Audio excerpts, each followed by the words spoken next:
Non veg চ্যানেলে আপনাকে স্বাগতম। আমরা সবসময় আপডেট এবং লেটেস্ট নিউজগুলো প্রোভাইড করে থাকি।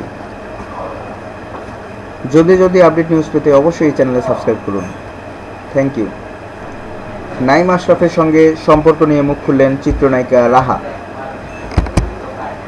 বনানীর ধর্ষণকাণ্ডে তাকে ঘিরে সোশ্যাল মিডিয়ায় চলা প্রচারণাকে ভিত্তিহীন হিসেবে অভিহিত করেছেন নবীন চিত্রনায়িকা রাহা তানহা খান।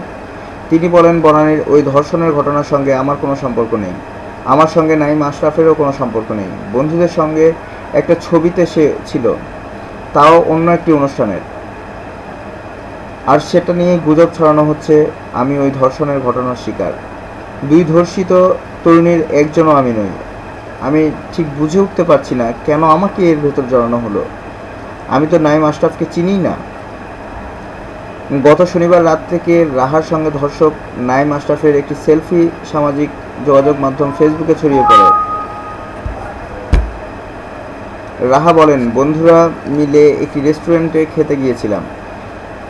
সেখানে আশরাফ আমার কাছে এসে বলে যে সে আমাকে নেহা কাঙ্কারের একটি অনুষ্ঠানে ডান্স করার জন্য ফোন দিয়েছিল, কিন্তু আমি রেসপন্স করিনি। ওই দিনই আলাপের এক পর্যায়ে সে আমার সঙ্গে ছবি তুলতে চায়। প্রকাশিত ছবিটি সে সময় তোলা। আমি মিডিয়াতে কাজ করি, অনেকেই দেখা হলে আমার সঙ্গে ছবি তোলেন। তাদের মধ্যে কে ভালো কে মন্দ এটা তো বোঝার উপায় নেই। রাহা আরও বলেন, ছবিটি প্রকাশের পর আমি সামাজিকভাবে হেয় হয়েছি। সবার প্রতি আমার একটাই চাওয়া, আমাদের পরিবার ও সামাজিক একটা অবস্থান রয়েছে।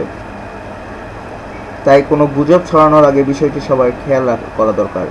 এদিকে যেসব পোর্টাল পেজ থেকে রাহার বিরুদ্ধে অপপ্রচার চালানো হচ্ছে তাদের বিরুদ্ধে ব্যবস্থা নেবেন বলেও জানান তিনি।